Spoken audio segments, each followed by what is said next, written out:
Esta semana todos supimos del lamentable fallecimiento del Papa Francisco, ¿sí? Sin duda una noticia que ha conmocionado y conmocionó al mundo entero. Y esto lo digo sinceramente, ¿no? Porque al hablar de este tema o de estos temas que a veces son de carácter medio religioso, obviamente sí hay diferencias en algunos casos, ¿sí? Pero nuestra postura ha sido, es y seguirá siempre siendo la de no juzgar, no atacar, no criticar, no condenar, no menospreciar a nadie, ¿sí? Esa es nuestra postura. Y claro que es lamentable la pérdida de el Papa Francisco. Y lo que nosotros simplemente seguiremos haciendo es mostrando la verdad revelada de la palabra de Dios. Y el Señor siga haciendo la obra en cada una de nuestras vidas. Él siga hablando a la luz de su palabra con cada una de las verdades que necesitamos cada uno de nosotros en nuestros corazones. Al fin y al cabo dice la palabra de Dios, ¿no?, que es el Espíritu Santo el que convence, ¿no es cierto?, de pecado, justicia y juicio. No soy yo el que tiene que convencer a nadie, ¿sí? Es el Señor cuando habla a través de su palabra. Y eso queremos pedir en esta mañana, que sea el Señor hablando, ¿sí?, a través de su palabra en la vida de cada uno de nosotros. Según cifras del Vaticano, desde los inicios hasta la actualidad se han elegido 266 papas, ¿no?, iniciando por San Pedro, que es considerado dentro de la tradición católica, y lo digo con mucho respeto, ¿sí?, el primer papa, San Pedro. Finalizando, obviamente, con el Papa Francisco, que falleció en estos últimos días. Hay mucho que hablar sobre ese tema, y no es el tema que nos ocupa en esta mañana, porque es fabuloso, es apasionante ver a Pedro en esa dimensión, si quiere, ¿no? ¿Qué nomás hizo? ¿Qué enseñó? ¿Sí? ¿Cómo se refiere? Los errores que tuvo, ¿sí? Las experiencias que él vivió con el mismo Señor Jesucristo, aún llevándole a su suegra para que Jesús le sane. Yo no sé si se arrepintió después Pedro de eso o no, pero Pedro, el primer papa, era casado entonces, ¿no es cierto? Jesús sanó a su suegra. Bueno, pero sobre todo esto me hizo recordar un momento en la vida del mismo apóstol Pedro, cuando el Señor le había anticipado que el tiempo de su partida, dice, estaba cercano. La Biblia no detalla la manera en que falleció el apóstol Pedro. La tradición más extendida, ¿sí?, es que Pedro murió crucificado boca abajo. Y según, bajo el imperio romano en el tiempo de Nerón, ¿sí? Según la tradición, cuando fue sentenciado a muerte, él mismo solicitó ser crucificado de esa forma, ya que al haber negado al Señor Jesucristo, él se consideraba indigno de morir de la manera que Jesucristo murió. Y por ello pidió que le crucifiquen boca abajo, según dice la tradición. Eso no está en la Biblia, pero dice la tradición eso, ¿no? Veamos acá lo que el mismo apóstol Pedro, ¿sí?, dice, y qué cosas podemos aprender de este gran personaje, ¿sí? Un seguidor del Señor Jesucristo, discípulo, apóstol del Señor Jesucristo, dentro de la tradición católica, el primer papa, y obviamente también un apóstol que todos tenemos mucho que aprender.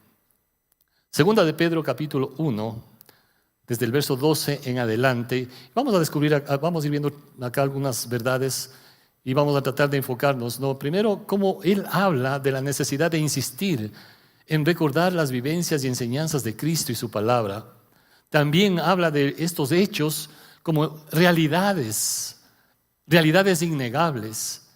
Y también insiste en la confiabilidad de la palabra de Dios como palabra segura, como palabra que debemos estar atentos, como palabra que sobre todo vivifica a la luz de este texto bíblico. Entonces, vamos ahí con el primer aspecto de lo que dice acá el apóstol Pedro en su segunda carta de Pedro, capítulo 1.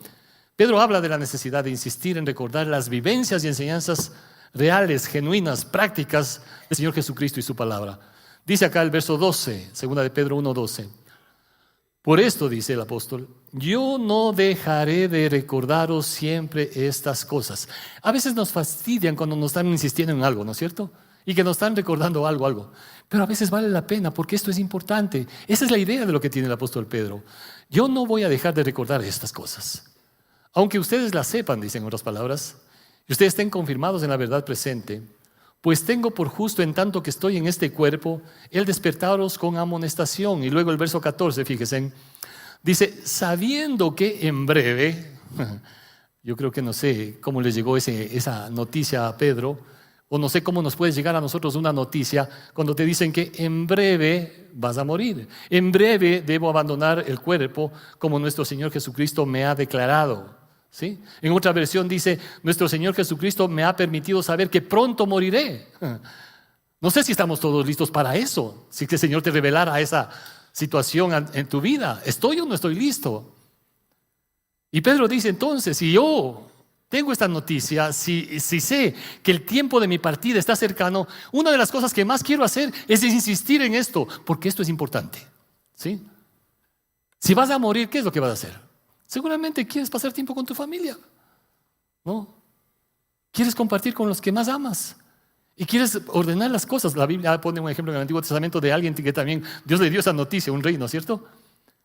Y le dice, ordena tu casa porque vas a morir. Ordena tu casa. Y el hombre se quebrantó, lloró y Dios le regaló 15 años más. Hay momentos en que debemos ordenar nuestra casa porque no sabemos, ¿sí? Y por ello el apóstol dice acá, bueno, esto es importante y voy a insistir en estas cosas, estos consejos. Entonces lo que Pedro está mencionando acá es, tengamos en cuenta estas verdades de la palabra de Dios. No importa que ya lo sepan, hay que seguir insistiendo en esto. Y esto tiene que ver con la temática que nos corresponde de Jesús, ¿no? Y el cumplimiento, no de la profecía. Porque realmente las profecías son abundantes, ya vamos a ir viendo algunas cosas. Pedro también habla de estos hechos como hechos reales, algo innegable, ¿sí? A ver, en el primer culto hice una dinámica y voy a ver si en este culto, ¿quiénes detectan más rápidamente cuál es la verdad y cuál es la mentira? ¿Estamos de acuerdo? A veces los jóvenes hacen una dinámica y ellos para conocerse hacen y dicen, bueno, cada persona escoja, ¿no?, 3 realidades o experiencias que tú has vivido. 3, ¿sí? Pero invéntate una, ¿sí? Entonces tú debes decir 4 cosas sobre ti y el grupo tiene que detectar cuáles son verdad y cuál es la mentira. ¿Sí está claro? Entonces dígale al que está al lado suyo, sí, despiértate tú que duermes y vamos a ver cuál es la mentira que dice el pastor. Ok, les voy a decir 4 cosas de mí. ¿Sí? Ustedes van a detectar cuáles son reales y cuál de pronto es falsa. ¿Sí? La primera, alguna vez tuve una pequeña serpiente de mascota. Primera. No levante la mano si es que cree que esto es verdad o mentira. No se preocupe. Luego les pregunto. Segunda, ¿sí? En una ocasión viajando de Quito a Guayaquil, tuve la oportunidad de ir con el alcalde de Guayaquil, ¿no?, sentado en el asiento de al lado. Segunda. Tercera, la recepción de la boda con mi esposa fue en el Hotel Quito. Cuarta, fui el mejor egresado del seminario bíblico de mi promoción. ¿Cuántos dicen?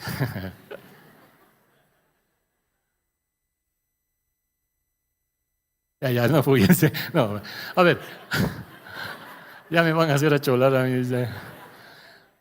A ver, ¿cuántos dicen que es mentira la primera, que alguna vez tuve una pequeña serpiente de mascota? Sí tuve. Lo siento mucho. Sí. No duró mucho tiempo, pero bueno. Sí, era una culebrita chiquitita que alguna vez encontramos en el noroccidente, ¿sí? Y le llevé a la casa, le gustaba subirse por acá, por debajo de mi saco. Se me subía y le gustaba dormirse aquí junto al hueso. Sí, ahí ponía la cabecita, era una chiquitita. Ahí ponía la cabecita y se dormía. Hasta que un día estábamos en la casa con mis hermanos, mi mami, y mi mami viene y dice, ¿qué quieres de comer? Hasta ahí llegó la mascota. Pero es verdad, es verdad. La segunda. Fui con el alcalde de Guayaquil sentado en el avión. ¿Cuántos dicen que es mentira? Muy bien, sí fui.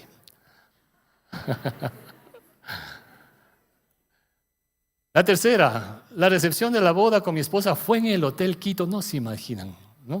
A ver, ¿cuántos dicen que es mentira? ¿Ya? Y la última. ¿Ah? No, esta es la mentira. Sí, la recepción, les contaba en el primer culto también, la recepción fue en la iglesia donde nos casamos, ¿sí? En la iglesia San Carlos, no sé, creo que están aquí algunas personas,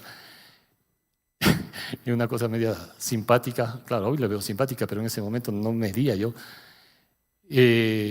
Habíamos enviado las invitaciones, ¿no?, a algunos hermanos de la iglesia, familia y todo. Calculábamos tal vez unas 120 personas, que ya era bastante, ¿sí? 120 personas. El domingo anterior a la boda, como yo era el pastor de la iglesia, se me ocurre invitar a la iglesia. ¿Sí? Digo, hermanos, el próximo sábado nos casamos, sería lindo, ta. Claro. ¿Sí? El sábado, en el momento de la boda, nosotros calculábamos para 120, estaban 300, pues. ¿Sí? Dios mío, ¿y ahora qué hacemos? O sea, habíamos preparado algo de comida, ¿no? Los hermanos se movieron, la familia se movió, prepararon el plato favorito de los pastores. ¿Se saben cuál es, no es cierto? Lengua. Sí, arroz con lengua. ¿Sí? Pero no había lo suficiente. Yo no sé qué fue lo que pasó, y esto lo hemos visto en algunas ocasiones, ¿sí? Recientemente en el polígono, ¿sí?, Las Marías, los hermanos habían preparado, creo que eran 250 sándwiches, y habían casi 400 personas o más, ¿sí? Yo no sé, pero seguían saliendo los sándwiches ahí, y los hermanos repartían. Eso pasó también en el matrimonio, ¿sí? Comenzaron a servir ahí, los hermanos ahí, y se sentaban por donde podían, ¿no? Y venían y se repetían. Se daban la vuelta, se repetían. Y para colmo decir, vea, pastor, llévese, dice, no, porque sobró para la merienda. No sé cómo fue, pero a la final hubo eso mismo. Pero no me casé en el Hotel Quito, ¿no? Ok. ¿Por qué digo esto y este ejemplo tan sencillo? Porque a veces yo puedo imaginarme. A ver, les digo otra cosa que se me ocurre. No me casé en el Hotel Quito, no me casé en la iglesia, me casé en Cancún. ¿Sí? Me casé en Cancún. ¿Qué pasa si es que de pronto alguien que estuvo en mi boda por allá dice, pastor, no sea tan falseta, yo estuve en su matrimonio? Sí, ¿cómo que Cancún? Sí. Si su boda fue aquí, ¿no? Y casi no alcanza ni para la comida, va a estar casándose en Cancún, ¿no? O sea, yo puedo inventarme cosas, puedo decir cuentos, imaginarme, ¿sí? Una cosa es ficción, fantasía, fábulas, otra cosa es realidad de hechos, de experiencias, verdad. Algo cierto, innegable. No puedo negar determinadas cosas. ¿Sí? Yo fui honesto y les dije 3 verdades, pero les dije una mentira. ¿Sí? Pero las 3 eran ciertas, las otras 3 sí son ciertas. No estoy mintiendo. Ahora aquí el apóstol Pedro, cuando escribe acá, dice, porque no os hemos dado a conocer el poder y la venida de nuestro Señor Jesucristo. Y fíjense, dice, siguiendo fábulas artificiosas. Otras versiones dice, no estábamos inventando una historia, no estábamos inventando cuentos, ¿sí? Sino, dice, como habiendo visto con nuestros propios ojos su majestad. Pues cuando Él recibió de Dios Padre, ¿sí?, hablando del Señor Jesucristo, de un momento especial, ahí junto con sus discípulos, dice, cuando recibió de Dios Padre honra y gloria, le fue enviada desde la magnífica gloria una voz que decía, este es mi Hijo amado, en el cual tengo complacencia. Y dice, y nosotros oímos esta voz enviada del cielo cuando estábamos con Él en el monte santo. Lo que Pedro está diciendo acá, sí, hermanos, no me estoy inventando un cuento, ¿sí? Si yo les digo que me casé en Cancún, dice, este pastor tiene delirios, ¿sí? Pero está diciendo, no me estoy inventando una fábula, un cuento. Estuvimos con el Señor Jesucristo, escuchamos, le vimos, ¿sí? Estábamos cercanos con Él, comimos con Él, nos enseñó, nos llamó la atención. ¿Cuánta cosa vivió? Por eso está diciendo aquí, no es una fábula, esto es un hecho, es una realidad innegable, ¿sí? Hemos experimentado, no fue un sueño. Me encanta la vida de este personaje cuando el Señor Jesucristo le sana a aquel hombre ciego de nacimiento, ¿se acuerdan? Ciego de nacimiento, ¿no? Y los religiosos le dicen, el que te sanó es pecador. Dice, yo no sé si era o no era pecador, ni siquiera me di cuenta quién fue, ¿no? Una cosa sé, que antes era ciego y ahora veo. ¿Podían negar ese hecho? No. Estaba diciendo la verdad. Sí, vea, yo no sé ni qué fue, cómo fue, nada. Lo único que sé es esto. Este es un hecho. ¿Sí? Sería absurdo, hermanos queridos, pensando en el apóstol Pedro, sería absurdo vivir creyendo, enseñando, ¿sí? Extendiendo, ¿no? Una enseñanza que es pura fantasía, una fábula, y hacer de eso la causa de su vida, dispuesto a vivir por ello y aún a morir por ello. ¿Se da cuenta de lo absurdo que sería?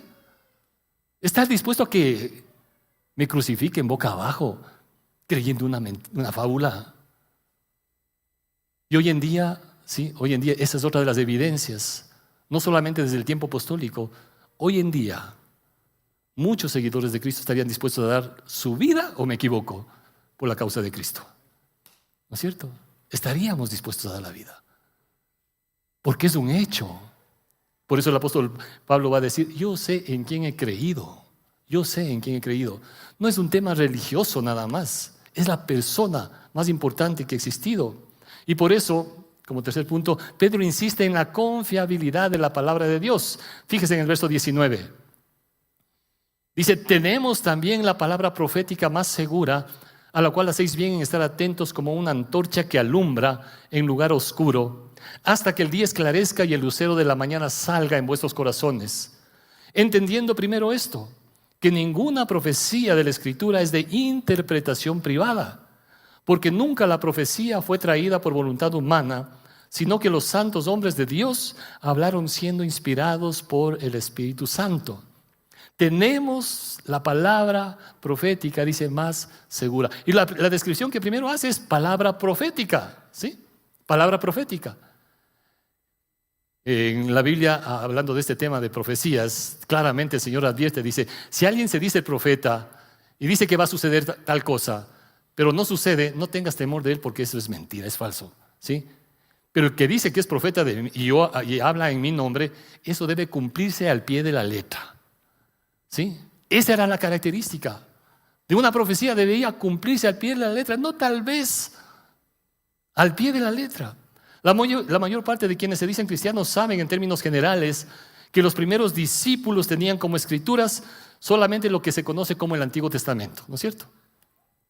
En el tiempo de Jesús no había el Nuevo Testamento, después lo que se comienza a escribir sobre la vida de Jesús, el Nuevo Testamento, pero antes era solo el Antiguo Testamento, que de paso el Antiguo Testamento fue terminado 400 años antes de la venida de Cristo. ¿Estamos hasta ahí? En ese periodo intertestamentario, ustedes saben, ¿cuál es el último libro de la Biblia? Del Antiguo Testamento. ¿Ah? Malaquías, ¿sí? Cuando usted pasa a la página de Malaquías, se topa con Mateo, ¿sí? Usted pasa a la página, pero está pasando 400 años de historia, ¿sí? De historia, 400 años. Ese es el periodo, ¿sí?, intertestamentario. Ahí surgieron algunos libros, ¿cómo se llaman? Apócrifos, no, sí, se me fue, ¿sí? Pero todo el Antiguo Testamento, 400 años antes de Cristo, ya estaban terminados, ¿sí? Las profecías, las enseñanzas, ¿no?, con respecto al Señor Jesucristo, ¿sí? Muchos conocen eso, pero también mucha gente ignora las asombrosas profecías que se encuentran en toda la Biblia. Un autor, ¿no?, de una enciclopedia sobre este tema dice que hay 1817 predicciones acerca del futuro. 1817. La Biblia presenta efectivamente más de 1500 profecías que predicen con detalle el futuro de ciudades, reyes, reinos destacados y sobre todo en relación al pueblo de Israel. Y sobre todo, una de las cosas más evidentes tiene que ver la profecía cumplida con respecto a la persona del Señor Jesucristo. Hay más de 200 profecías escritas respecto al Señor Jesucristo que estuvieron ya escritas 400 años antes de que Jesús venga. ¿Sí? Eso es importante tenerlo como detalle. Profecías, no voy a leer obviamente acá, tengo una lista ahí, ¿no? Profecías en cuanto a qué nomás, ¿no? Génesis 3:15 es una de las primeras profecías. Génesis 22 habla también que sería de la descendencia de Abraham, que sería de la familia de Isaí, que nacería de una virgen. Se predice el tiempo de su venida, nacería en Belén, ¿sí? Personas importantes del oriente le traerían regalos. Su ministerio comenzaría en Galilea. Usaría parábolas de enseñanza, entraría en un pollino de asna, y así podríamos seguir una lista impresionante, ¿no? De profecías. Y uno se pregunta entonces, ¿qué tan probable es que tantas profecías se cumplan al pie de la letra en una persona? ¿Sí? ¿Qué tan probable? ¿No? Y hablando de esto, de la ley de las probabilidades, ¿no? Ustedes saben, la probabilidad es una rama de la estadística que mide la posibilidad de que ocurra un evento determinado. ¿Sí? La posibilidad. ¿Qué posibilidad hay que usted se saque la lotería? ¿No? Y algunos hacen cálculos. Por ejemplo, ¿cuál posibilidad hay, ¿no? Hablando en este sentido de probabilidades, ¿no? ¿Cuál es la probabilidad que usted sea golpeado por un rayo? ¿Sí? Es de 1 en 700,000 la posibilidad. ¿Sí? Que un rayo le mate, ya sube un poquito más. ¿Sí? Es de 1 en 2 millones. Que usted llegue a ser presidente de la República, imagínese. La posibilidad es 1 en 10 millones. Así es que hay posibilidad todavía, hermanos, y mucha falta hace, ¿no? Que un meteorito aterrice en tu casa, y aquí ya no alcanzo a leer cómo es, es 180,000 billones. Ya las cifras, los ceros se extienden más allá de la cuenta, ¿no? Y una más. ¿Cuál es la probabilidad? ¿Cuál es la probabilidad de que usted y yo muramos?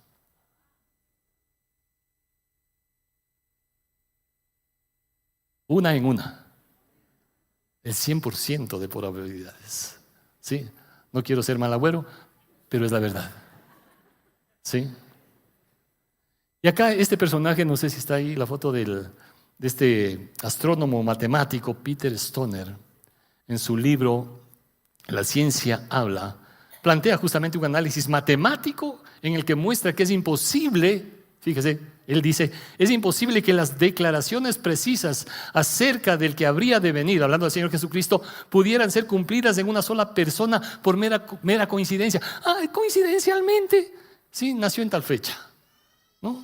Entonces Jesús divide la historia en dos, antes y después de Cristo. Coincidencialmente nació de la Virgen, coincidencialmente entró en un pollino. Y así podríamos cantar. O sea, es absurdo. Y él hace este análisis, ¿no?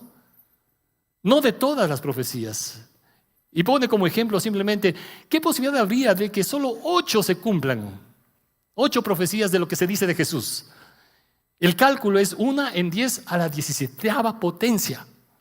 ¿Sí? Un 1 seguido de 17 ceros. ¿No? Pensando solamente en 8 profecías. Y luego hace el cálculo, ¿sí? Empleando la teoría de la probabilidad, ¿sí?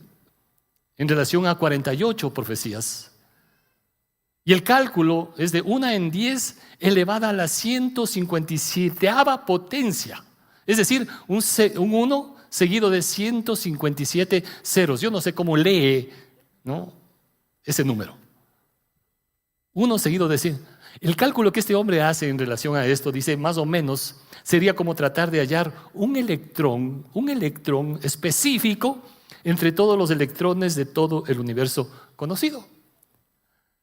Y pone otro ejemplo que me pareció también más, entendible. ¿no? Imagínese que usted tiene toda esa cantidad de 1 con ceros en dólares. ¿No? ¿Cuál es el más millonario acá en el mundo? Por ahí hay algunos, ¿no es cierto? Ustedes los conocen.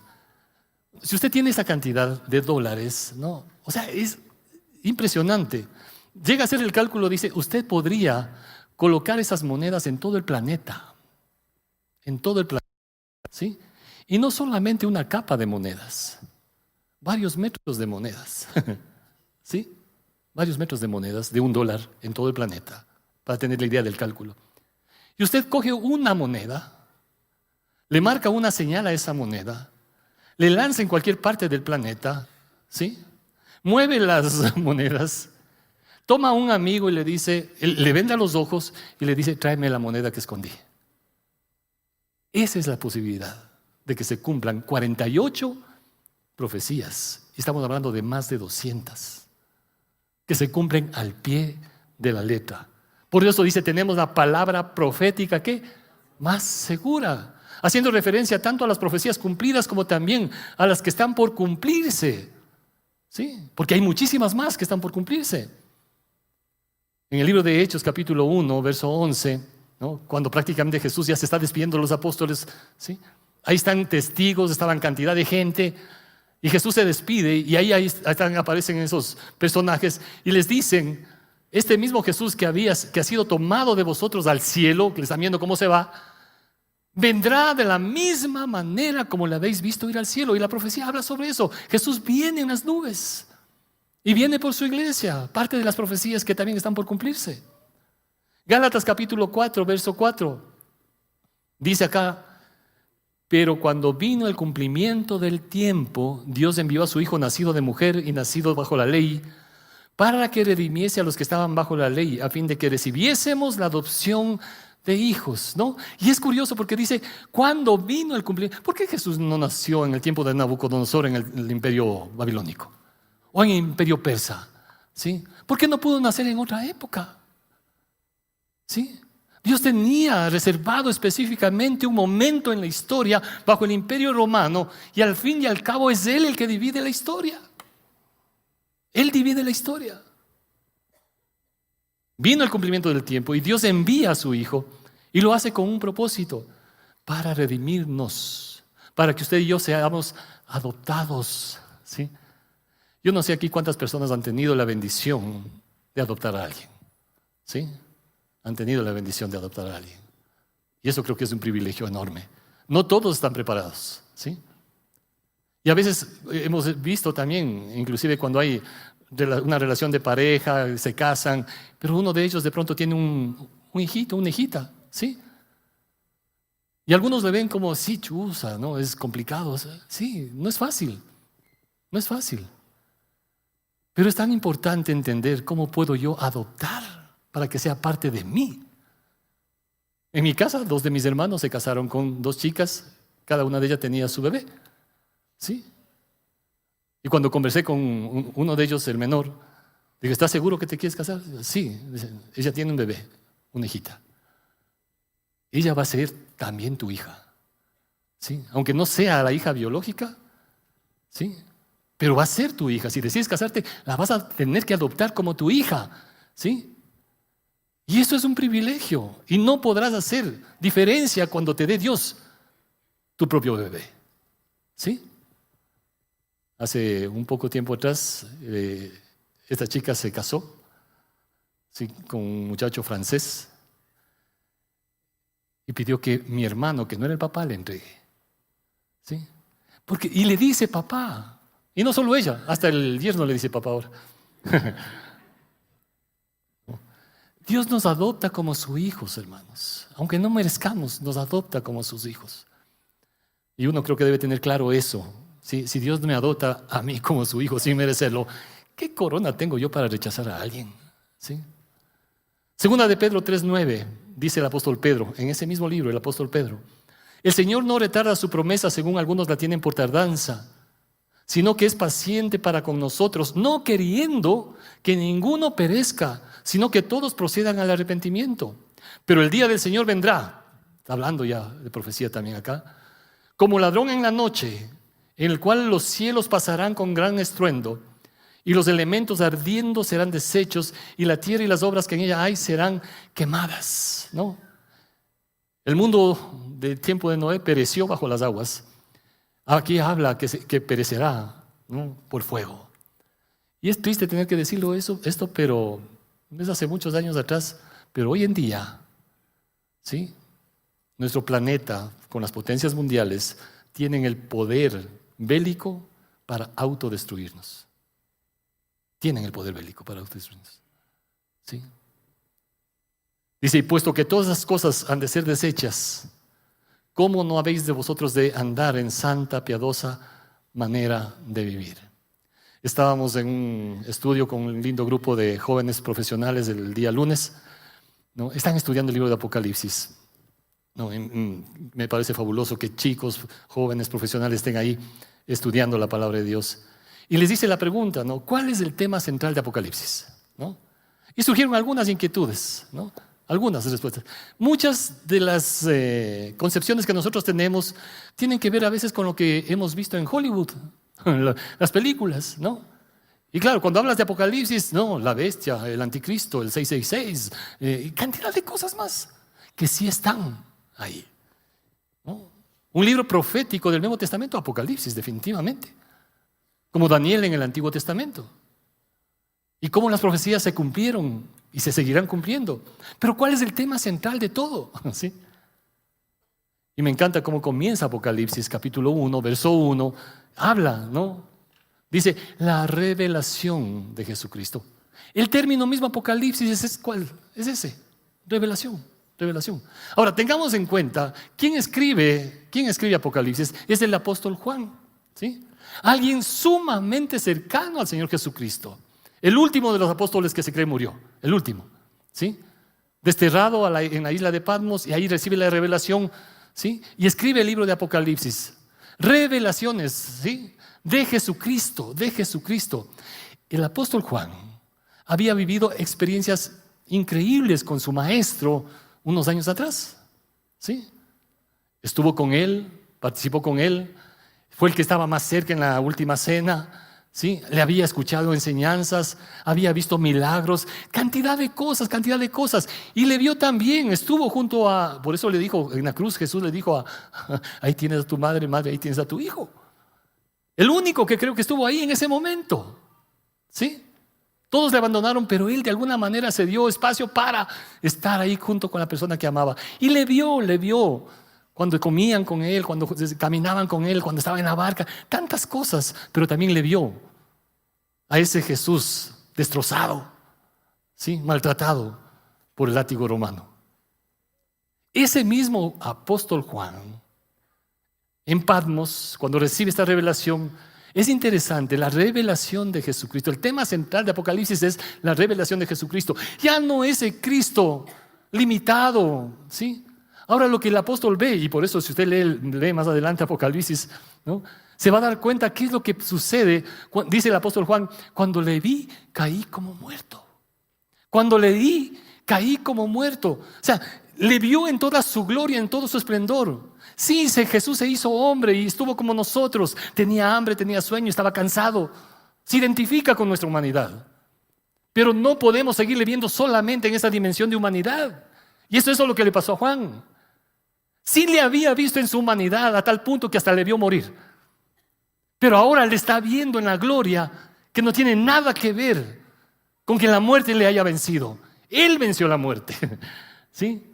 Y le ven todo su esplendor en su majestad a tal punto que dice, caí como muerto. Y esa verdad se repite en algunos momentos en la historia, en la Biblia, con algunos personajes. Isaías cayó al piso. Hermanos queridos, si Dios de alguna manera, yo recuerdo, estaba pensando en esto, si Dios de alguna manera se manifestase acá. Uno dice, ¿cuántos quieren ver al Señor Jesús? Amén, aleluya. Sí. ¿Qué tal si se revela? Y se muestra tal como Él es, no ese Jesús clavado en una cruz. Se muestra tal como Él es, como Él se manifestó al apóstol Juan en revelación. ¿Podemos estar de pie? No vamos a poder estar de pie. Tendríamos que caer al piso, humillados delante de Él. Si a veces simplemente cuando nosotros estamos en un ambiente, y qué lindo este tiempo de adoración, hace un momento se sentía mucho la presencia del Señor. Y cuando uno está en esa presencia, yo recuerdo al poco tiempo de convertido, 18, 19 años, hubo un momento de adoración, ahí estábamos en una fogata, en un sitio, y vino un convencimiento en el corazón, hermanos, las rodillas no nos aguantaron. Caímos postrados al piso, llorando, ¿sí? Cuando hay convencimiento que viene de parte de Dios. Y aquí el apóstol Juan ve eso. Ya no es Jesús en toda su humanidad, simplemente. Ve a Jesús en toda su divinidad y cae como muerto, ¿sí? Y por eso dice acá también, entonces es la palabra profética, pero es la palabra confiable, más segura. Si hay algo que caracteriza a la sociedad actual, es inestabilidad, es desconfianza, en todos los sentidos. Inestabilidad política, social, económica, salud, emocional, hasta religiosa. ¿Sí? Vivimos en un mundo, una sociedad saturada de mentiras, de engaños, manipulaciones. Y es curioso porque si bien es cierto, estamos en la era de la información, la desinformación y los intereses perversos de gente corrupta es la que busca aprovecharse, ¿no?, para sacar sus ventajas. Ese es el pan de cada día. Y uno se pregunta, ¿a quién creer? ¿Sí? ¿A quién creer? Se calcula que existen 4.200 religiones, más o menos. El 75% de todas ellas se enfocan en las principales: cristianismo, islamismo, hinduismo y el budismo. Y se podría decir que cada religión tiene su propio texto sagrado, considerado como una fuente de orientación divina y enseñanzas espirituales, obviamente. Estos libros tienen un profundo significado y proporcionan las bases de la fe, dependiendo de lo que crean, y la moral para millones de personas en todo el mundo. Pero uno se pregunta entonces, si este libro profético es el más seguro, entonces, ¿qué es lo que marca la diferencia entre la Biblia y otros libros religiosos? Pues, ¿sí? ¿Qué es lo que marca la diferencia? El Corán es el libro sagrado del Islam, ustedes saben, ¿sí? Escrito por Mahoma 632 años después de Cristo. Un estudioso, analizando todo esto, dice lo siguiente, y me llamó la atención. Según el Corán, dice, suavizan el discurso en algunas áreas, en algunas enseñanzas, porque dice, el que está en el idioma original contiene párrafos en los que se dice que hay que matar a los seguidores de Cristo, versiones más antiguas. En cambio, en las traducciones más modernas dicen, hay que matar a los politeístas. Menos mal. Sí, menos mal. Y ustedes saben a qué nivel, y esto tiene que ver con el fanatismo religioso. El fanatismo religioso te lleva a matar por tu fe.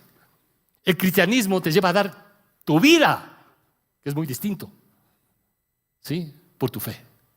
Eso es lo que Jesús hizo. Es lo que Jesús hizo, ¿no? El hinduismo tiene no solamente un libro sagrado, sino una amplia colección de escrituras, Vedas, Upanishads, Puranas, otros nombres. Las escrituras budistas varían según la tradición, y ahí están las enseñanzas de Buda Gautama, ¿sí? Ahí están los sutras, Vinayas, etc. Para el catolicismo, la tradición gira en torno a la Biblia, pero también es importante el catecismo, ¿sí? Los adventistas conservan la Biblia, ¿sí?, junto con los escritos de Elena White.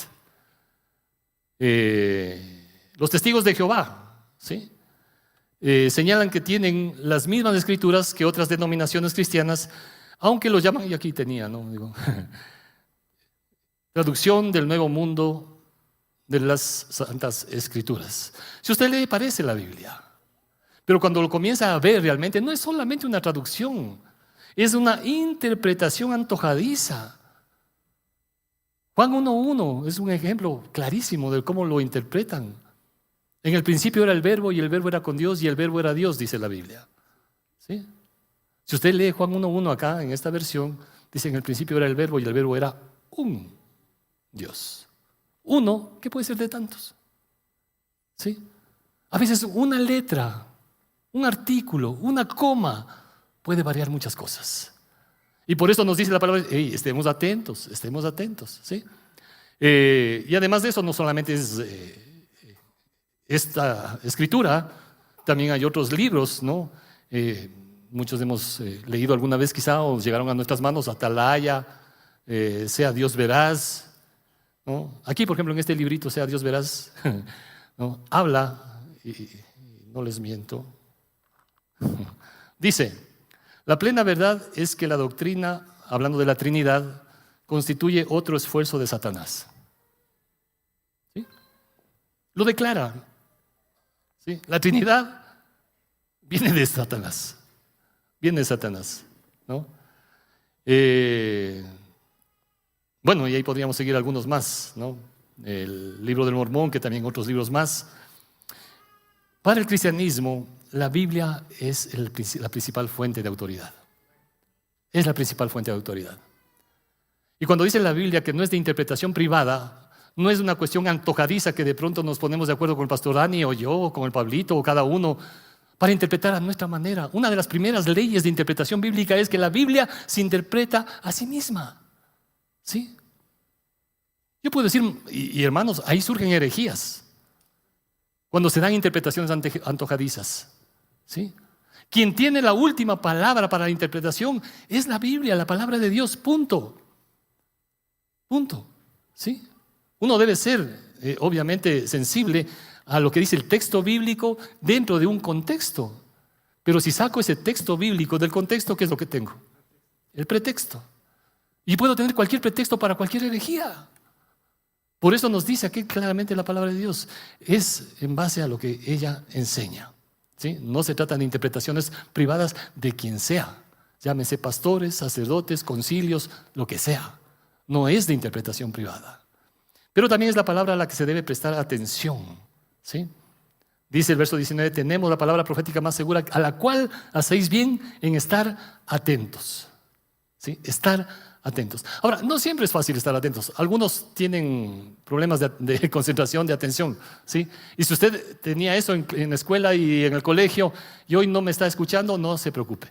¿Sí? Le entendemos que usted esté distraído. ¿Sí? Pero es bueno que usted esté atento a lo que dice la palabra de Dios, no solamente un domingo, obviamente.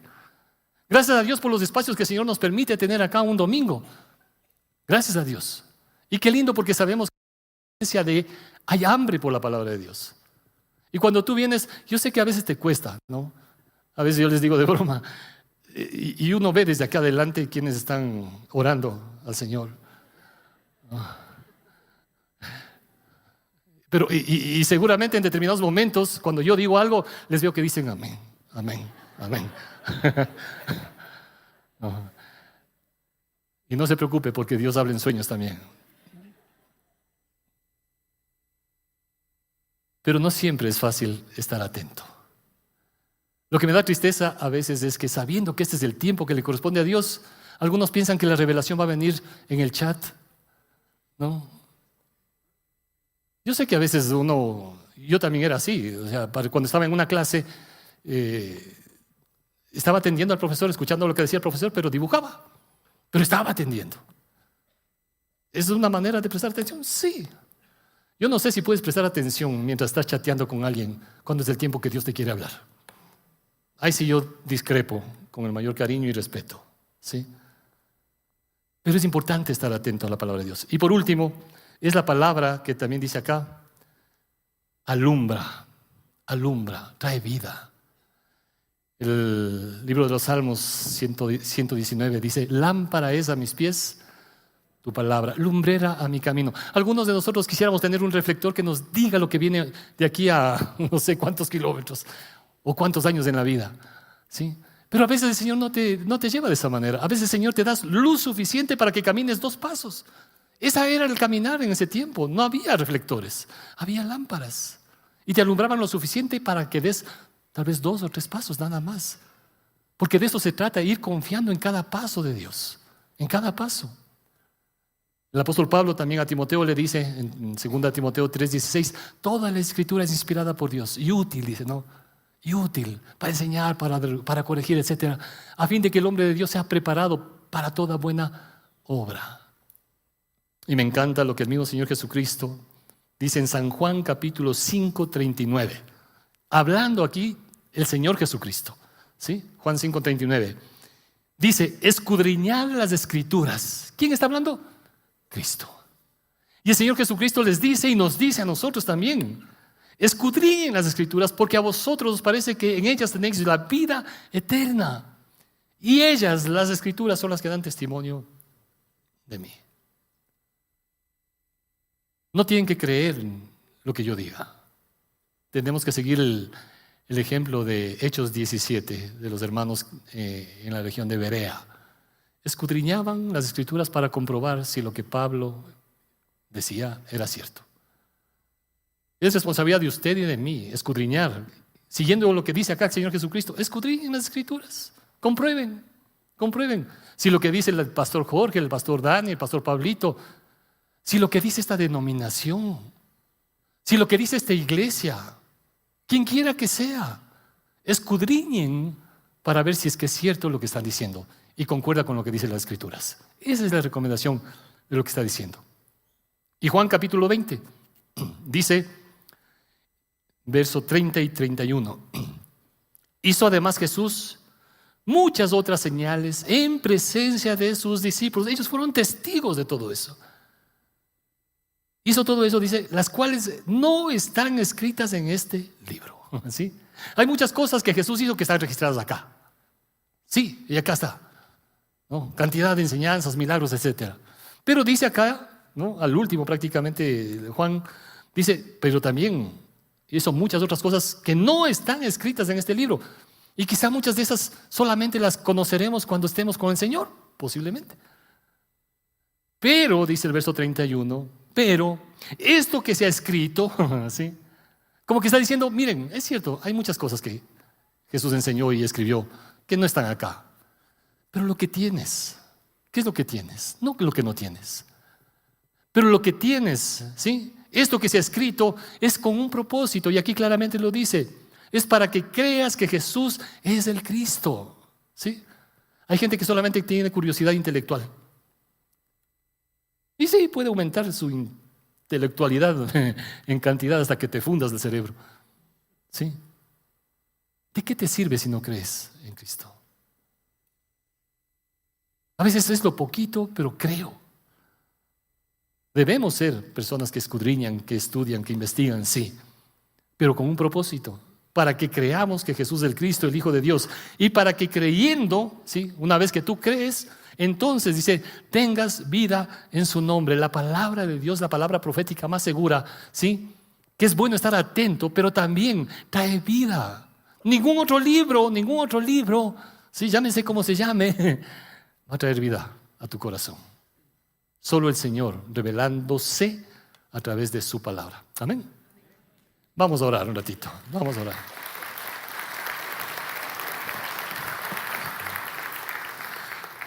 Quiero invitarles para que nos pongamos de pie un momentico.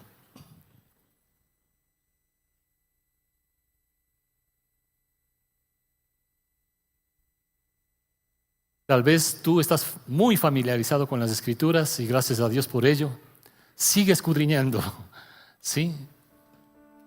Porque las cosas se siguen cumpliendo. Y quiero, si me permiten, terminar dejando, porque me parece muy lindo, cuando en Apocalipsis 3 dice, bienaventurado el que lee, ¿sí? Bienaventurado el que lee. Te animamos a que sigas escudriñando la palabra de Dios, porque hay bienaventuranza. Bienaventurado el que lee y los que oyen las palabras de estas profecías. Que Dios nos permita seguir escuchando las verdades de la palabra de Dios. Los que oyen, los que leen, y luego dice también, y guardan las cosas que en ella están escritas, porque el tiempo está cerca. ¿Sí? El tiempo está cerca.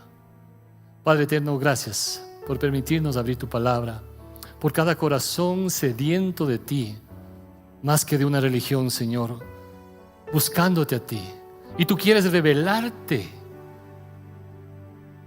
en toda tu majestad, revelarte también, Señor y Dios, en toda tu gracia y misericordia por lo que tú hiciste en esa cruz al morir por nuestros pecados y adoptarnos como tus hijos, Señor. Y quizá en esta mañana hay personas a quienes el Señor les está mostrando esa revelación de ese Cristo, sí, que enseñó, que predicó, que dio su vida en esa cruz por ti y por mí. Y es importante creer en Él. Es importante creer en Él. Pero no es ese Jesús que se quedó en esa cruz o en esa tumba. Es importante la revelación que Dios trae a tu corazón de ese Jesús que viene por ti, que está a tu lado para sostenerte en la circunstancia que estés viviendo. A ese Jesús dile: Señor, te entrego mi vida, te entrego mi corazón, mis planes, mi futuro, ¿sí? Mi pasado. Te entrego todo, Señor, te necesito. Padre, gracias por cada corazón que delante de ti, Señor, de lo profundo de su ser, te está diciendo a ti, más que el poder hablar delante de las personas acá, a ti, nuestro corazón conectado con tu corazón, te están diciendo: Señor, te necesito. Te necesito, Señor. Te reconozco como mi Señor, como mi Salvador, el dueño de mi vida, y te agradezco por los planes de bendición que tú tienes para mí, para mi familia, en el nombre de Cristo Jesús. Amén. Amén. Que el Señor les bendiga. Gracias.